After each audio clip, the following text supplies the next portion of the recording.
Life is a quest for logic and reason. It is a quest to find balance between science and faith. Life is a quest for knowledge and understanding. But most importantly, it's a quest for personal discovery. Whatever your quest, knowing yourself is the beginning of all wisdom. Welcome to Quest. Hi everyone, I'm your host, Todd Fischer. I'm the founder of Metacortex, and I'm on a never-ending quest for knowledge. A quest is a search for something, and this podcast will show you how we know what we know through interviews with people that have incredible stories of dedication and perseverance. To me, curiosity is part of what makes us human, and there's still so much we don't know. I believe there's joy in discovery. It's what drives us. It's our quest. And with that, welcome to Season 4 of the Quest podcast. I hope you enjoy this next interview. Hi, Sarah. Welcome to the Quest podcast. Hey, thank you. Great to be here. I'm excited to get into some stuff with you today. You're quite accomplished, and just that you've done so much, and I really want to hear your story on how all this came to be. But before we get into that, I want you to just tell my audience a little bit about you, what you do, your company, all the cool stuff you're doing, and then we're gonna dig into it. Wonderful. Well, my name is Sarah Platt-Finger. I am the co-founder of ISHTA Yoga, which is a yoga studio company based in New York City that I founded with my husband and former partners, and helped to kind of develop the community there in New York City and develop the teacher training curriculum we had for teaching teachers to become yoga teachers, or people to become yoga teachers, and spread that out to multiple countries and cities, and kind of shared my love and joy and kind of mission of bringing yoga to as many people as possible, especially this particular style of yoga, ISHTA.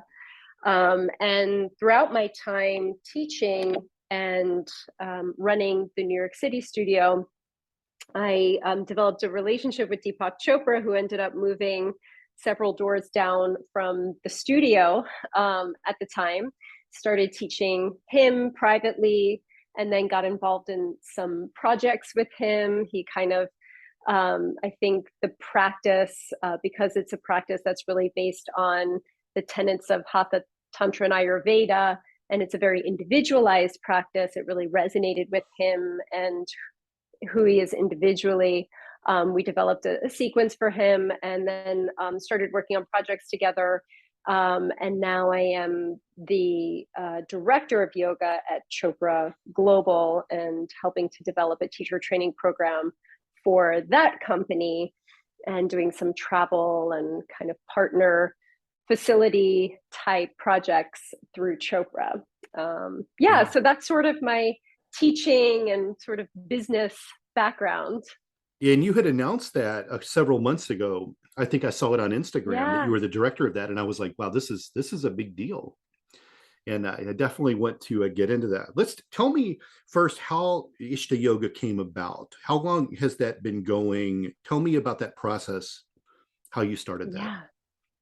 So I should say that the actual kind of lineage of ISHTA was founded before me by my husband, Alan, and his father, Manny Finger, in South Africa, in Johannesburg, in the 1960s. Nobody really knows the exact date, but it was around that time that Alan and his father had, because his father had suffered PTSD from World War II, had some substance abuse issues, he kind of randomly, although nothing, as we know, is random, ended up in a business trip in LA at the Ambassador Hotel at a time when Paramahansa Yogananda, who wrote the autobiography of a yogi and started the Self-Realization Fellowship, and was really instrumental in bringing kind of Kriya Yoga into the United States in the 1950s.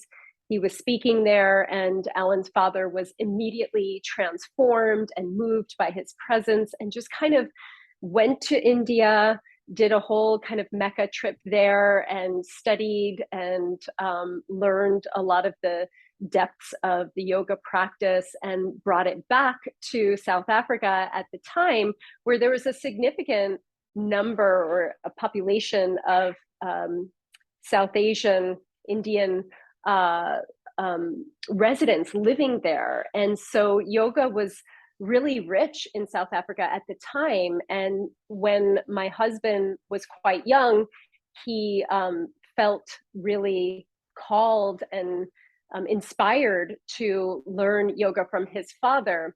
They had these swamis, these Indian these yogic aspirants that would come through their home and kind of made their home into an ashram.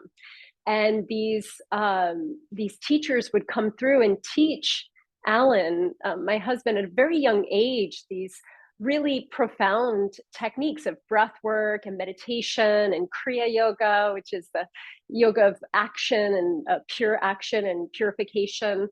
So he learned so much as a teenager, and then kind of said to his dad, look, there's so many different ways that all of these techniques can be taught. We need to systematize it. We need to make it in a way that people can really understand it, because at that time, a lot of people in Johannesburg were coming to their home to learn yoga from Alan and his father. And then they created this system, ISHTA, the Integrated Science of Hatha, Tantra, and Ayurveda. And essentially kind of started, I guess, what would have been the first yoga school there in Johannesburg. And then, of course, Alan went on he moved to the United States, started teaching in LA, and then moved to New York City, developed a yoga studio there. And then I kind of joined forces with him, and we built our own ISHTA Yoga studio, where we really taught kind of the pure teachings of this practice. It had been integrated with several other yoga styles and systems before, and part of what I wanted to do is really keep the purity of it and share that with our community in Manhattan. So I kind of came in, I guess, early 2000s, and I was doing my yoga teacher training, and I felt very moved to help build a home for people. At the time, I actually had reverse culture shock coming back from Taiwan, where I'd lived for 3 years, and yoga, specifically ISHTA Yoga, was really the experience and the space where I felt that I could be at home inside of myself. I had never really felt that before, and it was very profound for me, and I really wanted to create that experience for as many people as possible. Yeah. So we created our own home. Yeah. I wanted you to share that story because it is a complex story, and I was familiar with some of it. You told me lots of stuff I didn't know, but I was familiar with it. And I knew that Alan was a second generation yogi. And I want to say it's really interesting when you mentioned, I hadn't really thought of how, yoga would move to South Africa. I think, the lens of Americans, this lens that we all have here is, we think about, oh, well, we heard about yoga during the hippie counterculture. And then in the 80s, it's in every suburban strip mall, and sort of that's how it happened. But you don't think about how it moved across the world to different places. Like, it just never occurred to me, yoga in South Africa, Yes. And there were like 7 million Indians at the time living there. I mean, Gandhi went through South Africa, Mr. Iyengar did. So a lot of like prominent people from India came through South Africa. It was a very quick trip there. So I think it a lot would of be influence. interesting to see some literature, something that shows the spread of yoga around the world. Yeah. How long that took. that would be. That would be really cool. I want to say, so I'm a fan of Alan, and when I got interested in yoga was nearly 20 years ago with Yoga Zone television show. Okay. I started, that would come on at like 2:00 in the morning on Travel Channel or something. It was, I can't remember what channel it was on. It's like QVC or something. And I had never seen yoga presented like that before. I mean, it's literally almost been, I think, exactly 20 years ago that show was on. Wow. Yeah, And I probably. was mesmerized. It was cinematically done. And it was like Yeah. nothing I'd seen before, because prior to that, it was a VHS tape or Hmm. DVD of someone teaching in a studio environment, simple, plain, didn't interest me. But when I Yeah. saw it presented with crane shots and helicopters shooting stuff and beautiful people doing yoga at this awesome resort, I was like, I'm Right. sold. I'm sold. Yeah. It was, and Alan would Well, always come on at the beginning and give his introduction, and then it would have the instructors, and I've gotten to know some of those instructors over oh yeah. time. In fact, my very first episode of the Quest podcast had Lisa Matkin in it. It Oh, was Lisa wonderful. and Charles were some of the instructors that were there. Yes. And they, Yes. so They're the OG, they the OG are. Ishtis. They Yeah. are. So yeah, Lisa was actually my very first interview for the Quest podcast. So I always Amazing. try to incorporate yoga in every season to talk about the importance of it and just keep reminding people of why they need to get into it. Yes. But yeah, it was really interesting. That presentation, he just hit right on the head. And I think it probably Yeah. turned a lot of people to it, really. Oh yeah, he's still this day people say, I started yoga because of you, or you were in my living room every day, and he's like, really? I was in your okay. Yeah. But it really, I think, it transformed. I think it was in 64 million homes. It was maybe Mm-hmm. through the Discovery Channel, but yeah, it was very widespread, and Yeah, I I think think it was really, Discovery Channel. Yeah, I think it was yeah, this. I couldn't remember which. I remember that band yeah, of cable, and I don't, because there was like National hmm, Geographic, and they all kind of blended together to me back then. yeah, But it was so peaceful to just yeah. watch it and do that, and it was something I was started doing and watching and picking it up in the middle of the night. It was really tranquil, fun experience for me. I don't know if it aired at the same time everywhere, but for me, it Yeah, was always like 1 or 2 o'clock in the morning, and amazing. it sold me on it for sure. So tell me, so you mentioned like kind of briefly how you became involved with Deepak Chopra. Um, did you realize that relationship from kind of being his private instructor would balloon into something so great that he would really embrace this like that? You know, I I didn't really have too many expectations because I was so sort of focused on being present for him because I knew that he needed that more than anything, like someone who could just really be present with and for him and provide uh, share teachings in a way that replenished and nourished him. So I guess I didn't, although I kind of knew because he's such a visionary and he's so constantly working on things, and our relationship of starting with creative projects started kind of early on, maybe after the first couple of years of teaching him. So once kind of the first project started and there was so much energy around that, I kind of felt like, yeah, we work well together. There's a lot of potential here.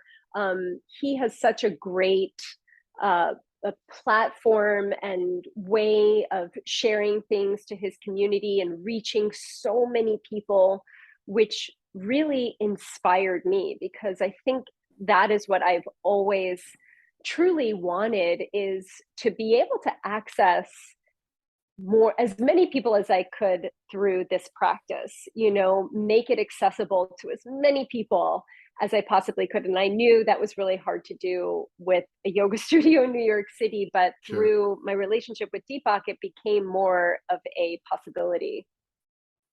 You're the director of yoga at Chopra Global. So what can we expect from that? Are you able to talk about it yet? What's the big thing that's Oh, coming? yeah. Well, we're working on, I just finished filming our first yoga course, which is a yoga foundations course, which is really just what it sounds like. It's essentially teaching the fundamentals of yoga, the sort of essence of the practice. About a 10 or 12-hour course. And this is really for people who maybe have never done yoga before, but are interested in learning more. And maybe they don't have access to yoga studio in their neighborhood, but they want to be able to practice in a safe and accessible way. or for people who are maybe interested in doing a teacher training but aren't quite sure. So this is one step up for them. Maybe people who have already done a teacher training, but they're interested in learning yoga from a Chopra perspective. So this is really sort of an evergreen course that will be available for people year round.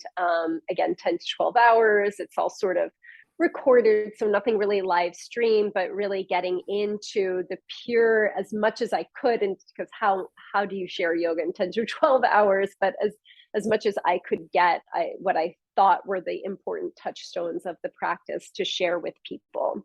Sure. And then once that's complete, we'll begin working on a 200-hour yoga teacher training, a Chopra yoga teacher training, which essentially will make a course available for people who want to learn, either deepen their practice for themselves, or maybe they want to learn to become teachers. And that will be hopefully a Yoga Line certified training.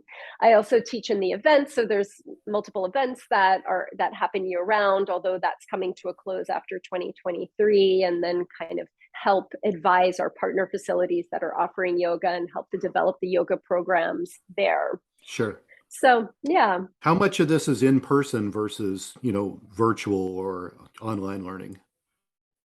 Most of this is virtual because Chopra represents or has about 85 different countries within the community.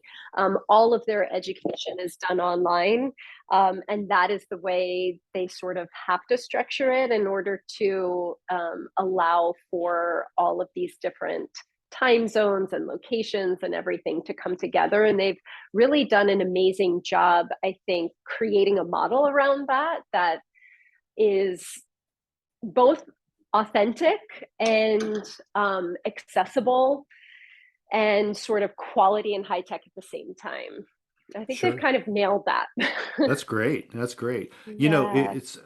I hate always going back and talking about, the lost years of COVID that we've yes that we had, but it certainly changed the way you could get your physical fitness. And certainly in New York, and I was in New York during COVID, everything shut down. This place was a giant petri dish and nothing was open. You couldn't go to Soul Cycle. You couldn't do anything. And I think a lot of people were wondering, how are we ever going to come back, or will we be able to? And then we started to kind of maybe see even the best of social media in a way, in terms of how things were being taught. I saw, ballerina friends of mine from from different parts of the world were teaching online to just whoever would pop in on Instagram, and it was like really amazing. And of course, the Zoom movement is huge. Like, everybody went to Zoom. Do you think that the industry has recovered fully, or do you think people are still wary to go into a facility and learn with an instructor? I think it's unique for yoga because I think that some people, and if you think about the tradition of yoga, it really was traditionally a one-to-one practice. There was a guru and a sishya, your teacher and the student, the pupil. And it was really done one-to-one. There wasn't such a thing as group classes. That's really more of a kind of westernized concept. But of course, that's how we have to do it in order to make it available to as many people as possible. But what I think that Zoom did and this digital age did is it made it possible for people to do yoga in the comfort of their home, where they sort of cultivate their own home practice. And so whereas the studio became a place that they would go to for community, they brought the studio, and I hope the habit and the ritual of doing yoga into their own home, which made it something sacred to do in the privacy of your own home. And I think people needed that. And I think people still do need that. So I've always encouraged people to have a home yoga practice, whether or not they come to the studio, to be able to have that they can take with them anywhere they go. Because really all you need is you don't even need a sticky mat, but really a kind of a sticky mat and a stable place, and you can do yoga anywhere. But I think we had this grand concept that it had to be in a studio with, all of the crystals and Sure. imagery and everything. And as you were mesmerized by the practice in Jamaica, but we create that inside of ourselves ultimately. Yeah. Yeah. So, yeah. Although it does So I still think, appeal to me to go to the Grand Lido San Souci Resort and do yeah, it there. for sure. And that's why you can come to a Chopra retreat. And, Yeah. that there is something but that's what I was going to say.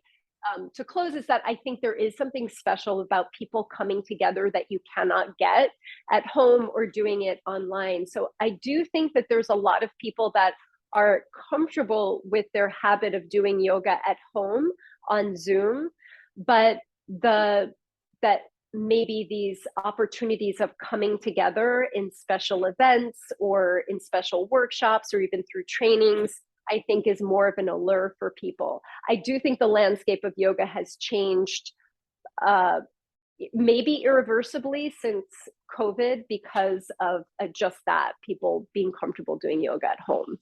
Right. Right. For sure. Now, did I see somewhere that you have a book coming out next year? Yes, I do. I do have a book coming out. Are you able to talk about it yet? Yeah, sure. It hasn't launched officially yet, but it's due out in January 2023. So only a few short months now. And it's a book that I've co-authored with Mr. Chopra. And it is about yoga, really what we call Raja or royal yoga, the royal practice, which is the last four limbs of introspection, going inward, relaxed focus, meditation, and absorption into your true self, realizing who you really are. So there is part of the book is Deepak's reflections on royal or Raja yoga and how to bring every aspect of your life and yourself into the light through the practice of yoga. So it's called Living in the Light, Yoga for Self-Realization. And in the second part of the book is really about the practice, the physical practice, the asanas. And there's about 55 asanas that I have gone into depth with, talking about what they are, what the overview of the pose, sort of like what it will help you to embody in life, and then what are the benefits and therapeutic benefits and energetic benefits. And we bring in some breath and visuals, some talk about the chakras, and yeah, there's a lot in it, but I think it will be something that many people can use as a guidebook for the yoga practice wherever they are in their journey. Yeah, which sounds amazing. Amazon has it listed as Yeah. January 3rd. Oh, that is the date. That's right, January 3rd. So Amazon's on the ball. They know what's going on. They sure do. I know. I have to consult them for everything, but Amazon Yeah, and Google. they pretty much have the lock on everything we need. It's true. It really is. Tell me about, so I read this that you are the president for Exhale to Inhale. Is that so? Are you still doing this? Tell me about this group. Yes, so I was that formally the president of Exhale to Inhale. I am, because I have multiple things happening right now. I have had to step off of the board, but I was a board member for about 6 years. And it's an amazing organization that brings trauma-informed yoga to survivors of domestic violence and sexual assault. So the training is based off of the work of David Emerson and Bessel van der Kolk, which is about how trauma gets stored in the body and what are ways that we can provide a practice that is not triggering for people. So it's based in New York City, and essentially the teachers who are trained in this form of training, Exhale to Inhale has its own teacher training for teachers who are already 200 hours certified in yoga, or people who want to teach this in, like, nurses or therapists. And they go to different shelters in the area and basically provide this yoga for people who are in recovery from some kind of domestic trauma. Sure. Now, for those Yeah. people who might not understand this, how does the body store trauma, and how does yoga help that? So the body stores trauma because it is essentially the trauma lives in our fascia and our connective tissue. And what happens is when trauma occurs, we sort of hold on to that experience. And if we don't do certain therapies, such as, I mean, we could do talk therapy, but that doesn't always do the job. So we need to, what happens is it lives in the nervous system because we either freeze or flight, and it kind of gets stuck in there and numbed. And so if we don't do certain work to release the trauma, either through somatic work, like yoga, dancing, certain kinds of, there's other somatic exercises that one can do to help release the trauma from the body in an environment that is safe and secure, where your nervous system is not in a triggered space, a fight or flight response. Then we can free the trauma from our bodies. But unless we're in a sort of organized, structured space where we can do that, it gets lodged in the body, in the connective tissue, and in the fascia, and it gets stored there Yeah, essentially over years and years. exactly. And I think a lot of people think that a trauma is just a memory of something and that it just exists in the Right. mind. So I think a lot of Right. people think, oh, I'll just go talk it out with someone, and they don't realize what it's doing to the, to the physical mechanism itself, That's right. That's right. And And then, that's why having an understanding about what triggers are and knowing that's why this work that Exhale to Inhale does is so powerful, because it takes all of that into account. Like, the practitioners are always facing an exit, so they know where the door is should they need to leave. It's a very choice-based practice, so everything is invitational. There's not language used where you have to do something. It's always choice-based, and there wouldn't be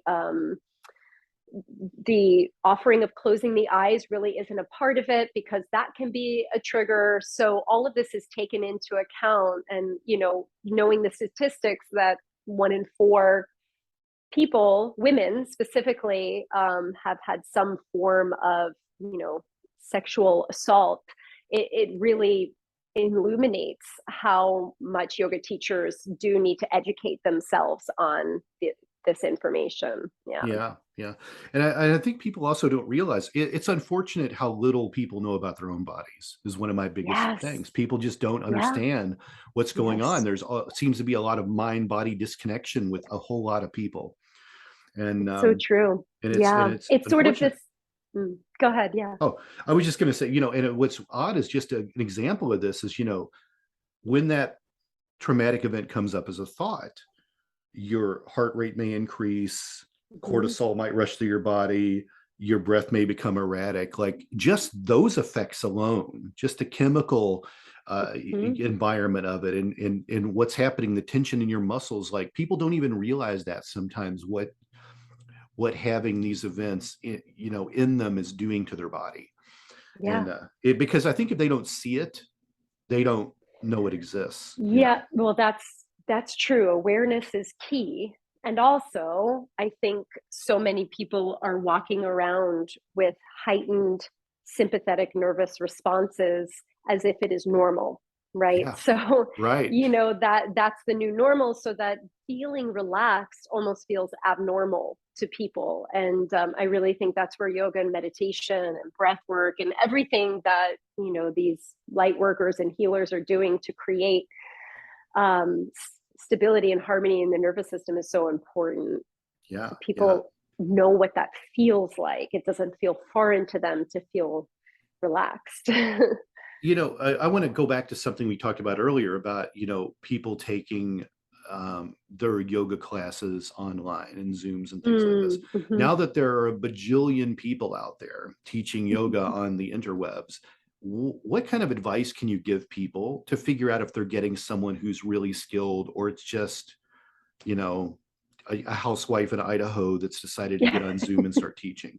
What do you do to check them out? How do you know who's real? That's such a good question. And hey, maybe the housewife in Idaho is a really good yoga teacher, but I I do know, think, right? to your But point, how do you know, yeah, right? Like, how do you? yes.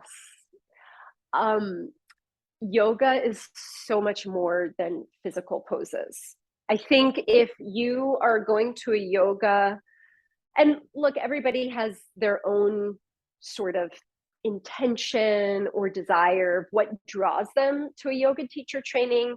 And some people want to do a yoga teacher training to learn how to do a handstand. And I'm here to say, well, if that's your intention, I totally appreciate and support that. Although that, I think, is only showing one color of the rainbow that is yoga. So if yoga is a full spectrum, right? So it's the postures as well as pranayama, breathwork, meditation, and then, of course, the philosophy that comes into it, whether it's the Yoga Sutras or the Bhagavad Gita or Hatha Yoga Pradipika. But I would look for a training that is encompassing and embracing the spectrum of yoga. So it's not just about mastering yoga poses, although, I'm a very physical, I have a background in gymnastics and dance. I like the physicality of the practice, but I know that that is not the end goal, right? So the end goal is that we're able to sit and be with ourselves, the self that is infinite and unbounded, for an extended period of time. And if you're getting that from your teacher or your teacher training, I would say, stick with that. And just be wary of schools that are really focused on mastering the poses. I also, it's sort of a little bit of a pet peeve of mine are yoga schools that require mastery of certain yoga poses in order for you to do it. Like, you can't join our teacher training unless you know how to do headstand. I don't think that is a very inclusive, welcoming, yogic Sure. space that one would be joining. Yeah. So I would say look out for those things. It's interesting. And a different take on this is, I think at one point, you could go to someone's yoga studio, right? They had a building, they had a facility, they have students. Like, someone's going through a lot of work to set up a business like that, and a lot of expense. And you would expect that you would be getting someone who has, thousands of hours of experience teaching this, whereas you can't really authenticate that online. And one of the other things that adds to my frustration are all these like online universities that give you your yoga certification with just 60 hours, and it's $20 to enroll. And it's like crazy. And then people like are showboating these certificates that they've gotten, certificate of completion. And I honestly don't know enough about this to know, okay, if my teacher has 200 hours and she's certified, or 1,000 hours, like, am I looking for a minimum here that someone needs? Like, I think that's all confusing to the public too. Yeah, no, that's a really good point. I mean, there is an organization called Yoga Alliance, which oversees the quality of yoga teacher trainings in the United States and beyond, but mostly in the United States. Yoga Alliance, if you're attending a training that is Yoga Alliance accredited, that means that that school had to go through all of the requirements that Yoga Alliance establishes, which their whole point, Yoga Alliance, their intention is to ensure that these trainings are including the full spectrum of yoga. So there's a 200-hour, which is a more foundational teacher training. And that's sort of like, if you want to go deeper, learn a little bit more, but not sure if you really want to become a teacher yet, you could do your 200-hour Yoga Alliance accredited teacher training. So I would look for that. And then if you want to go deeper, you could do what's called a 500-hour teacher training certification, which is kind of like getting your master's in yoga. You would be well more equipped to teach or make yoga teaching a career for yourself. So that's an additional 300-hour that's tacked on to the already 200-hour training you've done, which makes you Gotcha. 500-hour certified. Yep. Yeah. Well, good. I And then hope that there's more helps. and more beyond, but I won't I won't confuse or No, bore that's anyone with good, all those because I details. want Yeah. people that don't, I mean, a lot of people that tune into my podcast, they like to, learn what's next and figure these things out. Yeah. It's not like there's an instruction manual out there that says, so you want to get into yoga, this is what you need to know, Mm, and I it's feel a like really good point.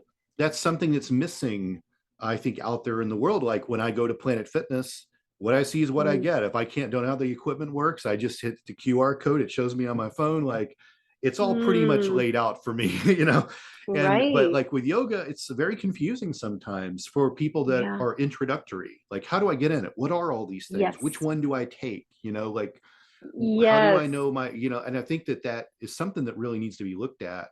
I don't know how, on an organizational level that happens, but I think making it more welcoming in a way and informing people is huge, would be huge.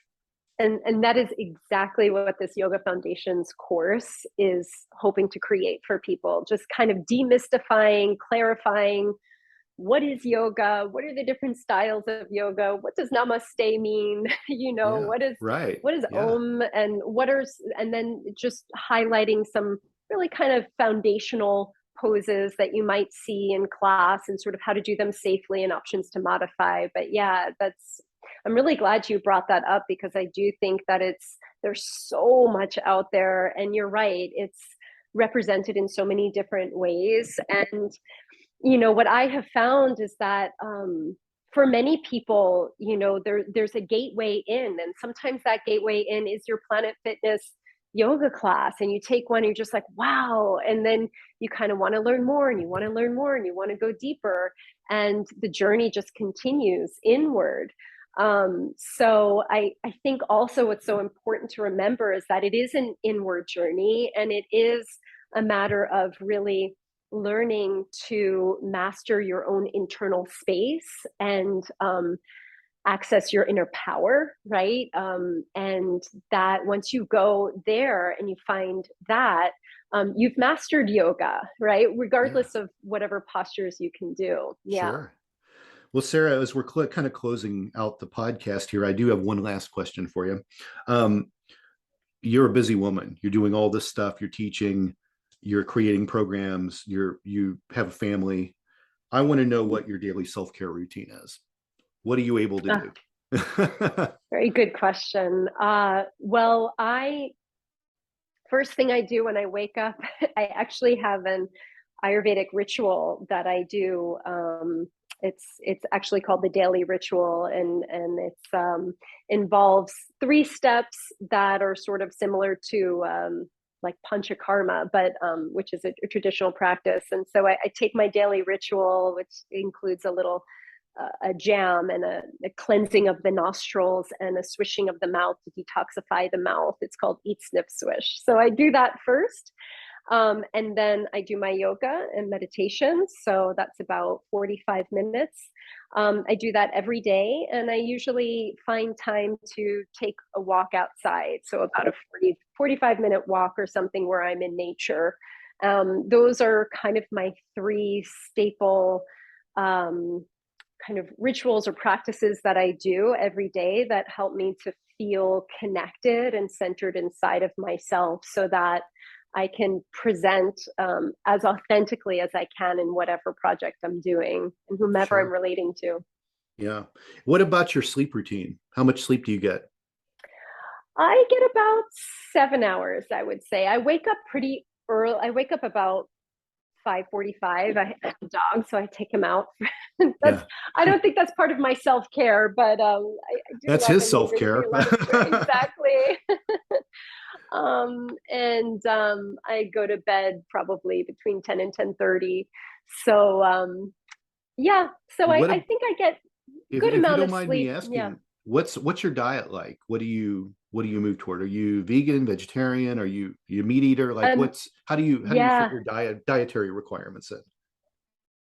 Well, so I am mostly vegan. I call myself a liberal vegan because every once in a while I'll have some kind of cheese, or maybe if I feel guided to have salmon, I might have that. But I'm about 90% vegan. I really enjoy a plant-based diet. It really makes me feel, I guess, more in tune and connected. I really don't eat any meat other than the occasional salmon, I guess. Yeah. But yeah. Sure. Do you have a guilty pleasure? You got to let the audience know you're human. What's the guilty pleasure? Well, I mean, if you call it guilty, I don't even guilt myself for it, but chocolate is definitely my pleasure. Yeah.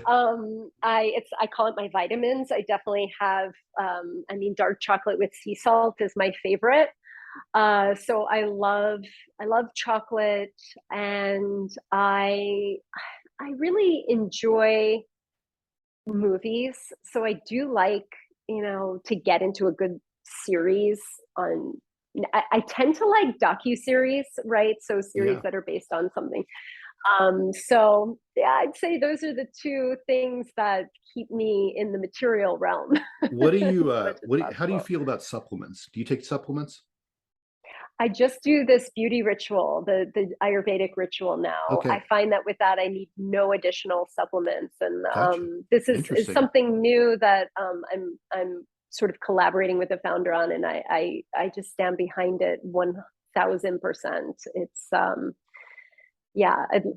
think it's worth people checking out. It's called 8 Organics, and that's what I do. Yeah, I don't really do any other supplements other than that now. Wow, that's great. That's great. Well, tell me, where can people find you out on the interwebs? How can they see what you're doing, your social media, your .coms, things like that?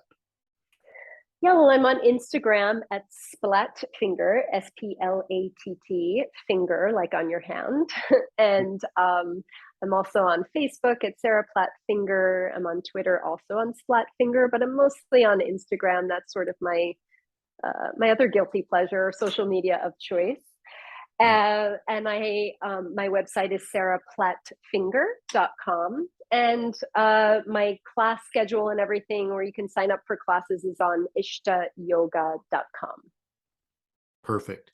Well, Sarah, I really appreciate you coming out today and talking to everyone. And I hope you come back again. Oh, thank you so much. I'd love to. This was really such a pleasure to connect with you and your audience. Well, thank you. And you have a good evening, okay?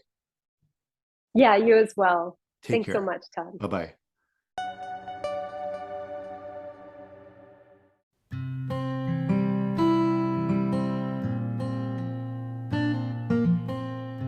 Hi everybody, I'm Amber Rose, the religious hippie, and I host the podcast A Catholic's Perspective. Join me every 2 weeks as I release episodes targeted towards helping young Catholics navigate their ever-changing secular world while staying strong in their faith. Whether you are a Catholic or not, all are welcome here. So if this is something that interests you, feel free to tune in. You can find A Catholic's Perspective on Spotify, Apple, or wherever you listen to your podcasts. I hope to see you there. Bye! Thank you for listening to this podcast. Please be sure to rate and review this episode. This podcast is produced by Todd Fischer and Anthony Smith and is distributed by Metacortex Publishing. This podcast is copyright. Any previously trademarked or copyright content is used by permission. Information and opinions stated in this podcast should not be construed as medical advice. Please be sure and visit the official website for Metacortex Publishing at metacortexpublishing.com, or find us on social media for other unique content.